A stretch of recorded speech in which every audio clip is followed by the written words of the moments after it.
Hello friends, welcome to SSC coaching centre. दोस्तों, आज के वीडियो में देखेंगे गणित के इम्पोर्टेंट प्रश्न जो सभी एग्जाम्स के लिए ज़रूरी हैं। ठीक है दोस्तों, तो चलिए स्टार्ट करते हैं। पहला प्रश्न है, 15 पुरुष या 20 महिलाएं किसी काम को 26 दिनों में पूरा कर सकते हैं, तो 13 पुरुष और 12 महिलाएं दोगुने काम को कितने दिनों में पूरा करेंगे। काम दोस्तों कैसा कहा गया है, यहाँ पर काम दिया गया है आपको कैसा, दोगुना। ठीक है, दोगुना काम की बात कर रहा है। ऐसे प्रश्नों को हमने बहुत बार आपको कराया है, तो आपको समझने में कोई भी समस्या यहाँ पर नहीं होनी चाहिए। ठीक है, देखिए यहाँ पर आपको क्या दे रखा है, 15 पुरुष। 15 पुरुष का मतलब 15 मैन, या फिर 20 महिलाएं, 20 वुमेन। अगर 15 पुरुष काम को करेंगे तब भी काम 26 दिन में होगा, 20 महिलाएं करेंगी तब भी काम 26 दिन में होगा। ये क्लियर है। कटा के छोटा कर लेते हैं। देखिए 5 से कटेगा ये 3 बार में, और 5 से कटेंगे 4 बार में, तो ये क्या आ गया 3m और 4w, मतलब 4 वुमेन। और ये मैन इधर ही रहेगा, मैं w को इधर लेके आऊँगा तो m के बटे में w, इधर 4 बचा, 3 को इधर लेके जाऊँगा 4 के बटे में 3। तो m का मान कितना आ गया 4, 3 का, और वुमेन का मान कितना आ गया आपका 3 आ गया। ठीक है, अब देखिए आप चाहे पुरुष वाली वैल्यू ले लीजिए, चाहे आप वुमेन वाली वैल्यू ले लीजिए, आंसर आपका सेम आने वाला है। ठीक है, देखिए हम क्या कर देते हैं, जो पुरुष वाली वैल्यू उसे ले लेते हैं। तो कितने पुरुष हैं दोस्तों, 15 पुरुष। काम को कितने दिन में करते हैं, 26 दिन में करते हैं। ठीक है भाई, 15 पुरुष काम को 26 दिन में कर रहे हैं, और जो पूछा जा रहा है उसे नीचे लिख लीजिए। पूछा क्या जा रहा है, 13 पुरुष और 12 महिलाएं, 12 वुमेन काम को कितने दिन में करेंगे। काम कैसा है, काम कैसा है भाई, आपका काम है आपका दोगुना। ठीक है, काम कितना है, काम है दोगुना है, तो यहाँ पर सीधा सीधा 2 से मल्टीप्लाई कर लीजिए, या फिर लास्ट में जो आंसर आएगा उसका 2 से मल्टीप्लाई करेंगे, तो सीधा सीधा यहीं पर 2 से मल्टीप्लाई आप कर लीजिए। ठीक है, अब देखिए यहाँ पर 15 m की वैल्यू कितनी है, m की वैल्यू 4 है, तो m की जगह 4 रखेंगे, 15 का मल्टीप्लाई 4 से करेंगे, 15 चौके कितना आ जाएगा 60 आ जाएगा, गुने 26 गुने कितना, ये 2 है, बट्टे में आइए 13, और 13 m की वैल्यू 4 है, तो 13 का मल्टीप्लाई 4 से करेंगे, 13 चौके 52 हो जाएगा, प्लस w की वैल्यू दोस्तों 3 है, तो w की जगह 3 रखेंगे, 12 का मल्टीप्लाई 3 से करेंगे, 12 त्रिका 36 होता है, 36 ले लेंगे। अब सॉल्व कीजिए, देखिए यहाँ पर 60 गुने 26 गुने 2 बटे में 52 और 36 को जोड़ेंगे तो 2 और 6 कितना हो जाएगा 8, 5 और 3 8 हो गया। कटा लेंगे, आंसर आ जाएगा। देखिए 2 से कटाऊंगा 44 को, ये कट जाएगा 44 बार में। भाई 2 से 88 44 बार में कटेगा कि नहीं कटेगा, बिल्कुल कटेगा। अब यहाँ पर मैं इसे कटाऊंगा, भाई इसे अगर मैं कटाऊँ 4 से ये कटेगा, 4 से ये भी कटेगा, तो 4 से मैं इसे कटाऊंगा 4 एकम 4, 4 एकम 4, और 4 से मैं इसे कटाऊंगा तो कटेगा 4 एकम 4, 2 बचेगा 20, 4 पंजे 20, 15 बार में कट गया। ठीक है, 15 बार में कट गया। अब 15 का मल्टीप्लाई मैं 26 से करूँगा तो कितना हो जाएगा भाई, 15 छिक्के 90 का 0, कैरी का 9 हो जाएगा, 15 दुनिया का 30, और कैरी का 9 39, बटे में कितना आया, बटे में आया 11। अब 11 से इसमें भाग देंगे तो कितनी बारी जाएगा, देखिए 11 से देंगे, 11 त्रिका 33, 39 में से 33 तक चला गया, कितना बचेगा दोस्तों 6 बचेगा, 6 में 0 जोड़ेंगे 60। ठीक है, तो 11 25 55, 60 में से 55 तक चला गया, कितना बचेगा 5, तो 5 में तो जाएगा नहीं, 5 ऊपर, बटे में कितना 11, 35 सही, 5/11 आपके प्रश्न का क्या गया, आंसर आ गया। इतना समय इसलिए लगा क्योंकि मैंने आपको एक एक स्टेप अच्छे से समझाया है। दोगुना काम था तो हमने यहाँ पर दोगुना भी किया, और आपको एक एक चीज़ अच्छे से काट के दिखाई, तो आपको ये ना लगे कि ये कहाँ से कैसे हो गया। सभी चीज़ें आपको समझ में आई। आपकी कैलकुलेशन फास्ट है, तो इस प्रश्न को करने में ज़्यादा से ज़्यादा 30 सेकेंड का समय लगेगा।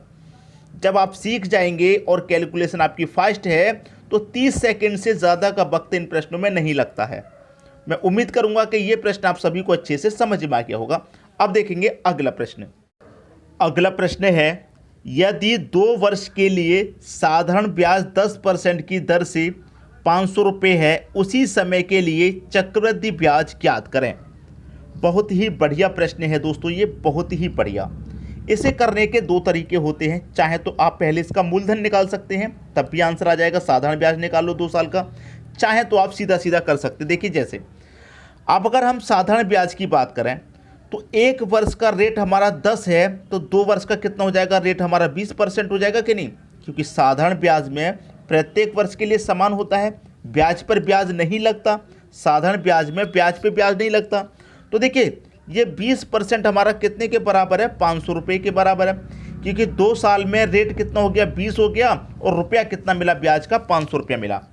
तो 20% बराबर 500, तो 1% बराबर दोस्तों ये कितना हो जाएगा, आप कहेंगे 1% बराबर 25। भाई 20% बराबर 500, तो 1% बराबर 25 के हो गया। अब आपसे कह रहा है कि चक्रवृद्धि ब्याज ज्ञात करें।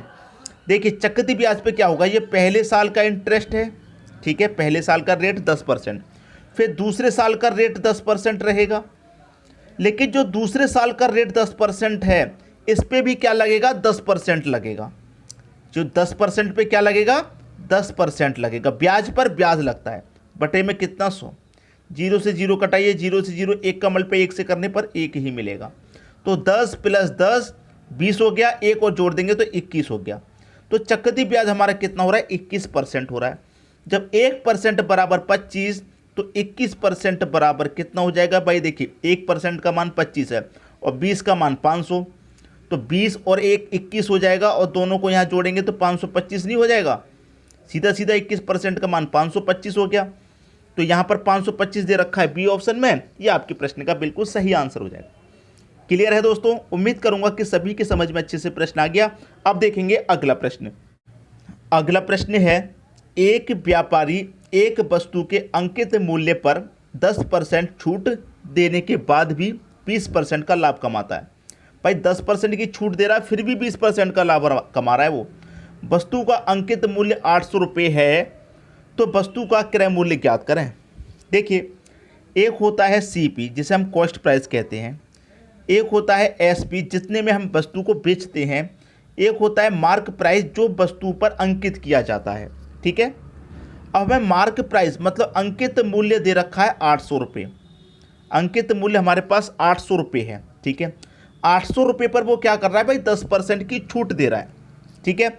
800 रुपये पर क्या कर रहा है वो, 10% की छूट दे रहा है। तो 800 का 10% कितना हो जाएगा, 80 रुपया हो जाएगा सीधा सीधा। भाई 800 का आप चाहें 10% निकाल लें तो सीधा सीधा 2 जीरो से 2 जीरो कट के 8 दाम है 80, तो 800 का 10% 80 रुपये हो गया। मतलब वो कितने की छूट दे रहा है, 10% का मतलब हो गया कि वो 80 रुपये की छूट दे रहा है। तो मार्क प्राइस वस्तु पर कितना छपा हुआ है, 800, उसने 80 रुपये की छूट दे दी। अब 800 पे से उसने 80 की छूट दे दी, ठीक है। कितने की छूट दे रहा है वो, भाई माइनस इसलिए ले रहा हूँ कि छूट को हम माइनस से डिनोट करते हैं, और 10% की छूट दे रहा है। 10% का मतलब वो 80 रुपये की छूट दे रहा है। तो 800 की चीज़ पर 80 रुपये की छूट मिलेगी, तो वो बेचेगा कितने में, 720 रुपये में बेचेगा, ठीक है। 720 रुपये में बेचेगा। अब 720 रुपये में वो बेच रहा है, फिर भी क्या हो रहा है, 20% का वो लाभ कमा रहा है। तो वस्तु का अंकित मूल्य क्या है, अंकित मूल्य इतना है और क्रय मूल्य पूछ रहा है, ये कॉस्ट प्राइस यहाँ कितना होगा ये आपको बता देना है, ठीक है दोस्तों। अब चाहे तो गो थ्रू ऑप्शन कर लीजिए आप, तब भी आंसर आ जाएगा, चाहे डायरेक्ट कर लीजिए आंसर आपका तब भी आ जाएगा। क्लियर है, देखिए गो थ्रू ऑप्शन करेंगे आप। मान लीजिए कि वस्तु का क्रय मूल्य 540 है, कितना है दोस्तों, वस्तु का क्रय मूल्य मान लीजिए 540 है। लाभ कितना कमा रहा है वो, 20% का, तो 20% का लाभ कमा रहा है। लाभ को 100 में जोड़ के लिखेंगे, सीधा सीधा 120 हो गया, बट्टे में कितना 100, 0 से 0 गया, 0 से 0, 12 चौक 48 का 8, कैरी का 4 रहेगा, 12 पंजे 60, कैरी का 4 कितना हो जाएगा 64, 648, और जबकि हो कितना रहा है 720। तो आपका क्रय मूल्य 540 नहीं हो सकता। दूसरा ऑप्शन ले लीजिए, मान लीजिए कि 600 रुपये आपका वस्तु का क्रय मूल्य है, 600 रुपये, इसका आप क्या करेंगे, 20% का लाभ हो रहा, सीधा सीधा 120 निकालिए, बट्टे में 100, 2 जीरो से आपने यहाँ ये 2 जीरो कटा लिए, तो ये कितने का मल्टीप्लाई हो जाएगा, 12 छिंग 12 का मल्टीप्लाई 6 से कर, 12 छिंग 72 होता है, और एक ही जीरो 720, तो 720 में ही तो बेच रहे हैं। तो इसका मतलब वस्तु का क्रय मूल्य हमारा कितना है, 600 रुपये है, और 600 रुपये से 720 में बेच रहे हैं, तो हमें क्या हो रहा है, 20% का लाभ हो रहा है। तो 600 रुपये हो गया वस्तु का क्रय मूल्य। देखिए प्रश्न को उस तरीके से सीखिए जिससे कि आप ना भूलें, ठीक है। उस तरीके से मैं आपको सिखाना चाहता हूं कि कभी भी आप प्रश्न को ना भूलें, चाहे लैंग्वेज प्रश्न की कैसे भी घुमा फिरा के दे दे, मैं उस तरीके से आपको सिखाना चाहता हूं, हमेशा आपको याद रहे। क्लियर है, प्रश्न सभी की समझ में आ गया। अब देखेंगे अगला प्रश्न। अगला प्रश्न है, मान ज्ञात कीजिए साइन 15 का। भाई साइन 15 डिग्री का मान ज्ञात कीजिए। अब देखिए साइन 15 डिग्री का तो कोई मान होता नहीं है। अब देखिए नहीं होता कोई बात नहीं, लेकिन हम इसको क्या लिख सकते हैं, देखिए साइन 15 को हम क्या लिख सकते हैं, साइन 45 में से अगर मैं माइनस कर दूंगा 30 डिग्री को, तो देखिए 45 में से 30 माइनस करेंगे 15 ही तो बचेगा, तो मैं इस 15 को 45 माइनस 3 लिख देता हूँ। ठीक है, इस 15 को साइन 15 को मैं साइन 45 माइनस 30 लिख सकता हूँ, क्योंकि 45 में से 30 जाएगा 15 ही बचेगा, तो साइन 15 हो गया। ठीक है इतना। अब समझिए प्रश्न को, जब इसको हम सॉल्व करते हैं तो ये क्या हो गया, ये ए हो गया और ये क्या हो गया दोस्तों, बी हो गया। क्लियर है इतना। अब इसको हम चेक कर लेंगे, आंसर आ जाएगा। देखिए साइन 45 डिग्री, इसको चेक करेंगे, ये हो जाएगा कॉस 30 डिग्री। भाई साइन ए माइनस बी हो गया कि नहीं हो गया, तो sign A plus cos A होता है कि नहीं होता, साइन ए इंटू कॉस बी, तो ये हो जाएगा हमारा साइन ए कितना 45, कॉस बी, कॉस कितना हो गया 30 हो गया, माइनस कॉस 45 माइनस साइन 30। ठीक है, ये आई होगा साइन 30। अब देखिए साइन 45 का मान कितना होता है, आप जानते हैं 1/√2 होता है।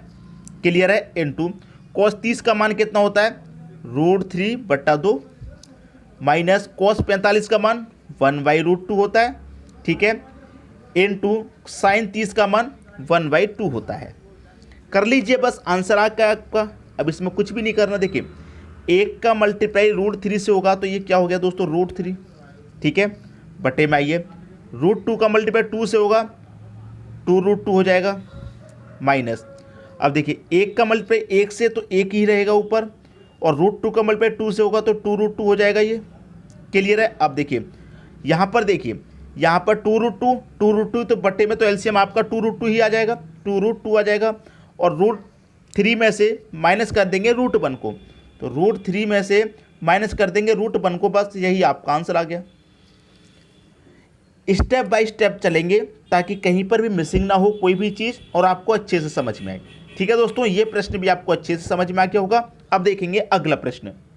अगला प्रश्न है, मान ज्ञात कीजिए tan 30 माइनस साइन 30 का। अब इसमें तो बदलना कुछ भी नहीं है। क्यों नहीं बदलना, क्योंकि tan 30 का मान आप जानते हैं सीधा सीधा कितना होता है, 1/√3 माइनस साइन 30 का मान आप जानते हैं 1/2 होता है। क्लियर है दोस्तों, इतना तो। अब इसको बस सॉल्व कीजिए, आगे की तरफ आंसर आ जाएगा। 2 का मल्टीप्लाई 1 से करेंगे 2 हो जाएगा।